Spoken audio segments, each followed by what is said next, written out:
Então, boa noite a todos. Boa noite também à espiritualidade amiga que nos recebe, a irmã Anastácia, toda a sua equipe. Possamos ir silenciando, acalmando o nosso pensamento, nosso coração, levando o nosso espírito. Agradecemos a Deus, em especial pela nossa vida. Agradecemos por mais um dia, pela oportunidade de estarmos todos aqui reunidos, sobre o amor, sobre os cuidados de nosso Mestre Jesus, de nossa Maria Santíssima. Cumprimentamos e agradecemos a irmã Anastácia e toda a sua equipe que nos recebem com tanto amor, que prepararam tudo aquilo que necessitamos para essa noite de hoje. Em especial, hoje dedicamos as nossas atividades aos nossos irmãos menores.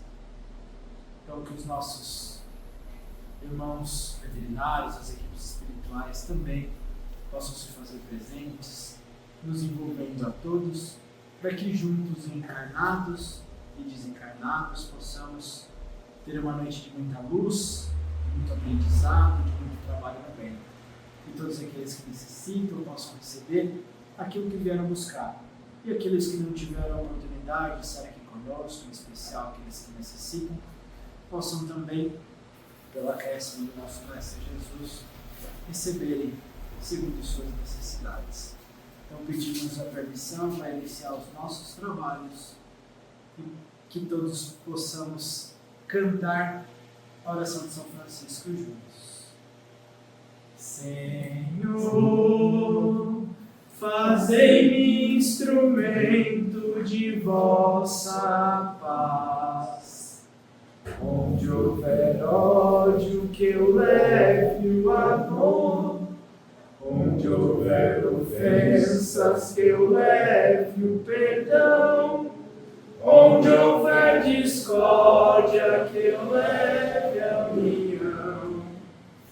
Onde houver dúvidas, que eu leve a fé. Onde houver erros, que eu leve a verdade. Onde houver desespero, que eu leve a esperança. Onde houver tristeza, que eu leve a alegria. Onde houver trevas, que eu leve a luz. Ó Mestre, fazei que eu procure mais consolar que ser consolado, compreender que ser compreendido, amar que ser amado, pois é dando que se recebe, é perdoando que se é perdoado, e é morrendo que se vive para a vida eterna. Que assim seja, Jesus. Então, hoje o nosso evangelho ele é mais rápido, né, por conta dos nossos irmãos menores. Alguém gostaria de abrir hoje? Quer abrir? Quer abrir?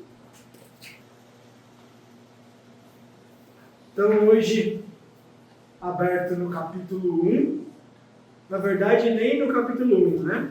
Abrimos na introdução. Então, Kardec, né, quando ele organiza suas obras, em especial esse desdobramento do Livro dos Espíritos, e o Evangelho ele traz a parte dos ensinos morais de Jesus, mas Kardec, como educador, ele orienta, né? ele organiza o estudo dessa obra de maneira didática, né? Então ele faz, como todas as obras, né? Tem uma introdução que vai nos apresentar o que promete, né? As bases para os fundamentos da doutrina, e depois ele vem trazendo as premissas e o desenrolar dos ensinamentos morais. E nessa introdução, como nos apresentando, né, as ideias, como nos apresentando como se preparou o ambiente para um dia germinar e chegar o momento dos Espíritos poderem trazer esses ensinamentos para nós. Então ele vem trazendo as notícias, né, históricas, né, como que veio sendo trazida essa mensagem pelos Espíritos, e de certa forma como durante, vamos dizer assim, os tempos foram já sendo preparados, tanto indivíduos trazendo algumas ideias que já se assemelhavam ao que hoje nós temos como o conceito do Espiritismo, porém entendendo que o Espiritismo traz nada mais é do que explicar para nós as verdades, aquilo que a natureza, aquilo que Deus, ele legou a toda a humanidade. Só que hoje nós estamos tendo capacidade de desbravar e entender, compreender tudo isso. É a mesma coisa se a gente parar para pensar na biologia, né? Em algum momento a humanidade não sabia a existência dos micro-organismos, até que Pasteur foi lá e coloca um pedaço de carne e deixa aquilo apodrecer, mesmo em condições ali, vamos dizer assim, que não se acreditaria, né, que haveria a proliferação de vida, de seres, e aquilo vai começando a evoluir para se demonstrar que há, né, a vida. Então se esteriliza algum objeto e fecha, e no outro você coloca aquilo sem esterilização. Então ali no que não havia, vamos dizer assim, o choque, né, matando os micro-organismos, desenvolve ali, vamos dizer assim, a putrefação daquele alimento, né? Então isso vem trazer para nós que muitas vezes há algo além daquilo que nós conhecemos. E o Espiritismo é a mesma coisa. Não que o Espiritismo inventou algo, Kardec inventou algo. Não, os Espíritos somente no momento em que nós estamos maduros para compreender novas possibilidades, né, eles vêm trazendo isso. Mas não foi algo abrupto. Os conceitos que os Espíritos trouxeram em outros momentos já foram também apresentados, porém muitas vezes eles não fincaram raízes ali porque não era o tempo, as pessoas ainda não estavam prontas. E hoje foi aberto para nós nesse item que fala a respeito de Sócrates e Platão, né, como sendo eles, de certa forma, precursores tanto da ideia cristã, que também vem depois a se desdobrar no Espiritismo. Então, precursores da ideia cristã e do Espiritismo, porque o Espiritismo ele é totalmente atrelado a Jesus, né, a ideia do Cristo, porém trazendo ainda um pouquinho mais, um pouquinho além, porque hoje nós temos capacidade de entender um pouco mais o que Jesus pôde trazer à sua época. E Sócrates e Platão, de certa forma, já traziam isso ao tempo deles, já traziam essas ideias. Então eu vou ler um pedacinho só para a gente compreender. Então nessa introdução, né, da suposição de que Jesus pode ter conhecido a seita dos essênios, seria errado concluir que tirou dela sua doutrina, e que se tivesse vivido num outro meio, poderia ter professado outros princípios. Então há uma linha de estudiosos que diz que Jesus, naquele período onde poucos relatos se tem dele, teria vivido no meio dos essênios, porque os essênios eles tinham um modo de viver ali em comunidade baseado no amor, e muito daquilo que Jesus professava. Então falava, Jesus teve contato com os essênios, por isso trouxe esse modo de pensar. Mas está sendo apresentado para nós que não necessariamente, não é porque Jesus tinha aquilo. Por quê? Porque às vezes os essênios já traziam na essência do conhecimento verdades. Mas não necessariamente Jesus, se tivesse estado no meio, crescido no meio dos fariseus, que ele teve no meio dos judeus, né, ele não trouxe os mesmos princípios, os mesmos rituais exteriores. Não, Jesus trazia a essência, as verdades de Deus, não é? Então, necessariamente, Jesus teve o contato com os essênios, por isso que ele trouxe esse novo jeito de enxergar as coisas, né? As grandes ideias nunca se manifestam subitamente, nunca vêm de pronto, Então agora o Espiritismo. Então os Espíritos trouxeram tudo agora. Não. Sempre houveram mediunidade, adivinhações, contato com o espiritual, com a espiritualidade, né? Alguns vieram trazendo premissas, ideias mais vagas, não tão, vamos dizer assim, sequenciais, um raciocínio tão pronto e lógico, porém, alguns dos conhecimentos já foram sendo trazidos, um contato com aquilo já tinha sido apresentado, né?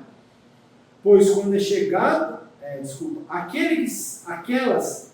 as grandes ideias nunca se manifestam subitamente. Aquelas que se baseiam na verdade sempre têm precursores que lhes preparam parcialmente os caminhos. Pois quando é chegado o tempo, Deus envia um homem com a missão de resumir, coordenar e completar os elementos esparsos e com eles formar um corpo. Desse modo, a ideia, não chegando bruscamente, encontra em sua aparição espíritos totalmente dispostos a aceitá-lo. Também aconteceu isso com a ideia cristã, que foi pressentida vários séculos antes de Jesus e dos essênios, e da qual Sócrates e Platão foram os principais precursores. Então, a preparação de uma ideia, né? Já se ouviu falar, alguém já tinha tentado fazer com que aquilo pegasse, um grupinho, quem sabe seguia aqueles padrões, né?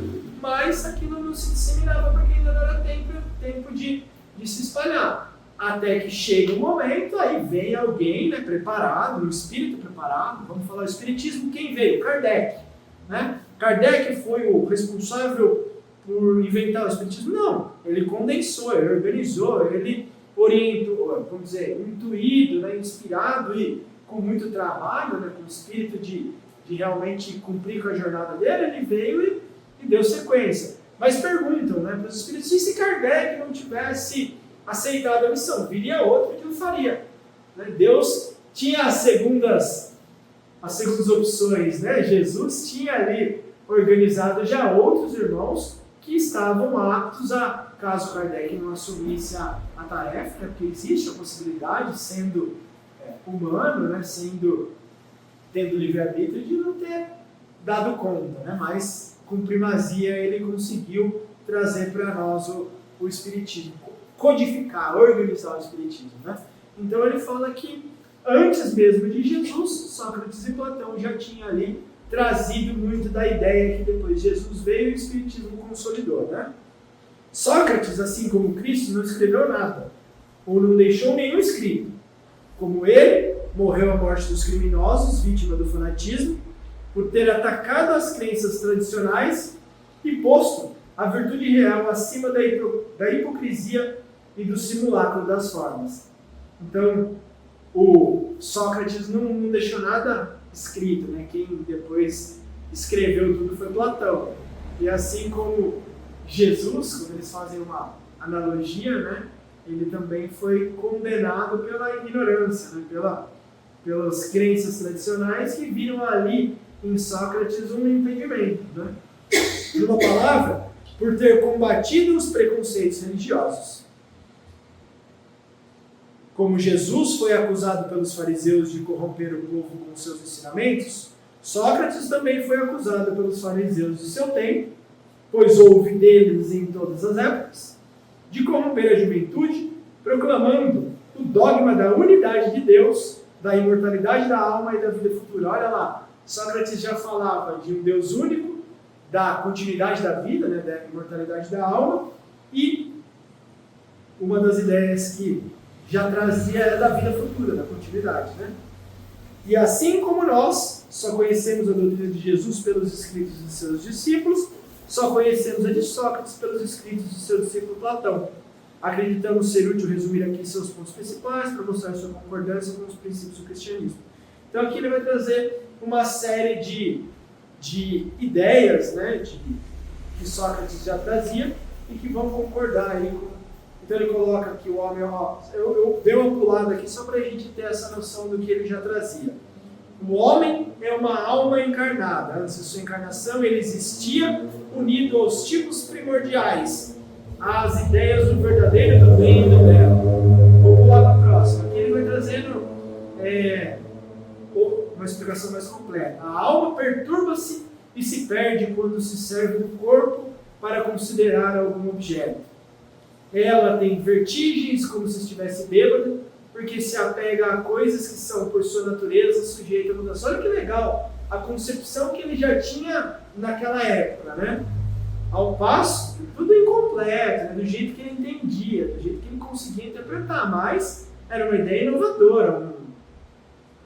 Ao passo que, como contempla a sua própria essência, ele se transporta para o que é puro, eterno e imortal, e sendo de igual natureza, aí permanece ligado por todo o tempo que puder. Então os seus desvios cessam, pois está unido ao que é imutável, e esse estado de alma é o que se chama sabedoria. E assim vai, né? Aí ele vai falar de corpo e alma. A alma impura nesse estado, tornando-se pesada, é arrastada de novo. Olha que conhecimento espiritual, né? Que para o mundo visível, pelo horror ao que é invisível e imaterial. Pular para o próximo. Após a nossa morte, o gênio, daimon, demônio, que nos fora designado durante nossa vida, leva-nos a um lugar onde se reúne todos os que devem ser conduzidos ao Hades para aí ser julgados. O Hades era o purgatório deles, né? Próximo.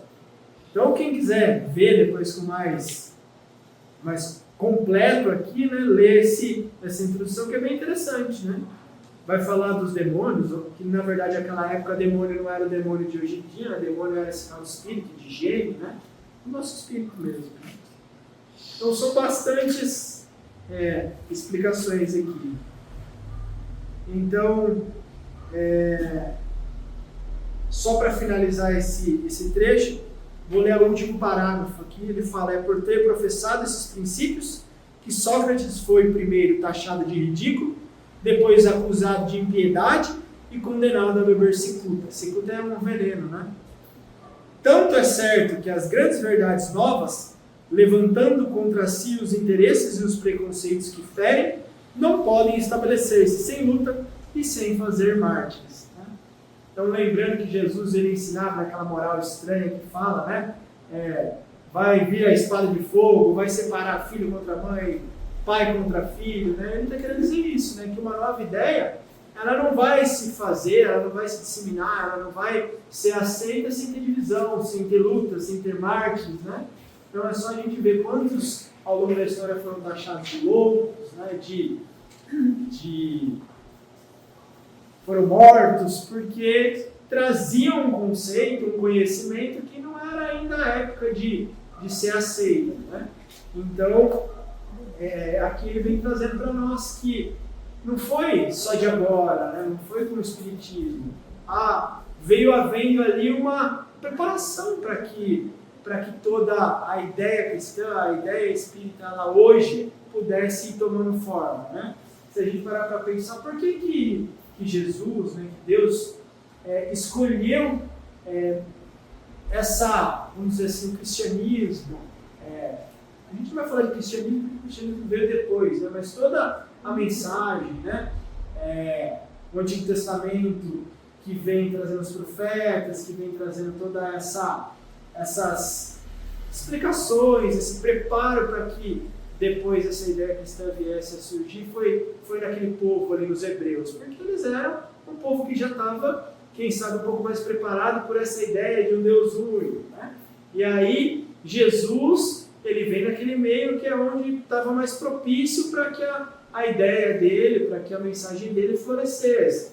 E aí o Espiritismo ele vem, né, resgatar esse cristianismo primitivo, né, tentar fazer com que nós retornássemos a deixar os meios exteriores, né, deixar aquilo que as concepções humanas elas colocam como sendo o mais importante, que na verdade se perde a essência dos ensinamentos, que se perde a verdadeira transformação, a verdadeira mudança, o verdadeiro intuito da gente estar aqui.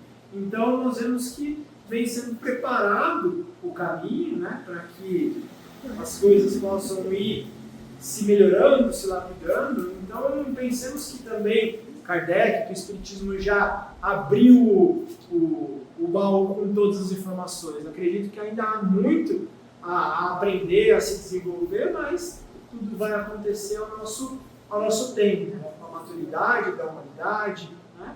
Então, nós, como diz, né, nós vamos recebendo conforme nos preparamos. Né? Quando o trabalhador está pronto, o trabalho aparece. Quanto mais a gente se capacita, nós vamos tendo mais possibilidades. Então, é isso que precisamos, né? Nos desenvolver e, com certeza, cada vez mais vai nos sendo dado. Eu acho legal, então, foi aberto hoje nessa introdução, né, uma preparação para a gente compreender como que as coisas acontecem, né? Como que não é de súbito, né? Não foi algo que, olha, o Espiritismo trouxe, ensinou, não. O Espiritismo ele só é uma ciência como as demais, né? Um caminho que vem complementar tudo a seu tempo, né? A biologia veio complementar aquilo que antes era tido como nada, né? A geologia veio e falou, ó, não é de agora, a coisa não aconteceu assim em 7 dias, né? É um símbolo que Deus criou tudo nos 7 dias ali. Isso aqui foi construído em milhões de anos, né? Bilhões de anos. Então, a ideia que o Espiritismo hoje traz, ela também veio sendo construída, apresentada, esparsa. Alguns indivíduos, né, com missões belas, vieram preparando o terreno, né, para que um dia esse terreno ele consiga produzir. E hoje é o início, né, desse terreno aí dando frutos. Né? Acho que ainda há muito para acontecer, mas tudo no seu tempo. Né? Acho que ainda os interesses pessoais, individuais, ainda são muito maiores do que a nossa vontade ou a força de fazer com que a Terra seja aquilo que um dia será, a destinação harmoniosa, fraterna, né? Igualitária, que um dia, com certeza, aqui será. Mas não há muito tempo ainda. Né? Tudo certo? Alguém gostaria de trazer algum ponto, fazer algum comentário? É amplo, né, para a gente falar de vamos dizer, do histórico, né, dessas premissas, que é muita informação para pouco tempo, mas é legal. Eu acho bacana a gente ver como muito antes, né, até mesmo ali de Jesus, isso daí trouxe espíritos preparados, trouxeram ideias tão inovadoras de uma maneira clara, né, que não foge muito do que a gente está vendo que é a verdade, né, interpretadas com os recursos que eles tinham, mas claras, né, do que viria a ser apresentado para a gente. Então vamos lá. Oi? Não, assim, se você parar para pensar, as ideias de Jesus também eram simples e claras. O problema são as pessoas que as interpretam. Eram muito simples e claras, né? E acabavam que feriam os nossos interesses, né? Os interesses ainda mundanos, né? Aquilo que foi se convencionando. Preparando para pensar, se a gente parar para analisar aquele contexto judaico de Jesus, né? Era toda uma sociedade pautada em rituais, né? Em poder, em influência, né? Toda uma vida de cerimoniais, né? De uma sociedade já formatada para aquilo. E aí vai falar alguém, olha, não é aí a essência, né? Não é vocês aí todos reunidos. É muito legal quem tiver a oportunidade de assistir aquela série do Chosen. Eles mostram quando um pretenso fariseu lá, um religioso, ele vai se envolver lá com a parte farisaica mesmo, ele vai para o templo, e aí lá existem muitos grupos. Ele queria apresentar a ideia dele, né? Ele queria trazer aquela ideia que ele estava vendo acontecer de Jesus, mas só que ele não achava como entrar. Tinha um grupo que defendia tal coisa, aquele grupo lutava pela não sei o que da Torá, outro lutava. Então, para a gente ver como havia já toda uma divisão de interesses, de necessidades ali, na qual fugia-se a essência das coisas. E é como a gente vê hoje, né? Um lutando pelo poder, um lutando pelo dinheiro, um lutando pela empresa dele, o outro lutando pela vontade pessoal. E a gente vai vendo como ainda a gente se mantém numa mesma escravidão moral, né? Mesmo psíquica, ainda querendo aquilo, né? A gente ainda quer as coisas do nosso jeito, que satisfaz os nossos desejos. Né? Ainda nós não entendemos a essência da vida. Vai ter muito tempo para a gente conseguir se desapegar de tudo isso, mas é legal a gente entender, né? Ver os exemplos daqueles que há tanto tempo atrás já conseguiram captar um pouquinho disso, apresentar isso e ainda está perdurando, né? Estamos ruminando bem devagarzinho, quem sabe um dia isso aí vai fazer parte, né? Então ainda é uma longa caminhada. Então nós vamos passar os nossos passos aqui presencialmente, não nos esquecendo dos nossos irmãos que se encontram à distância, nos acompanhando pelo nosso canal, lembrando que os irmãos que deixam os seus nomes, em especial dos irmãos menores, possamos nesse momento levar todos os nossos pensamentos, o desejo que a espiritualidade amiga, as equipes veterinárias possam passar por cada um, auxiliando esses nossos irmãozinhos, seus tutores, seus lares, abrandando as suas dores e levando o conforto e consolo necessários.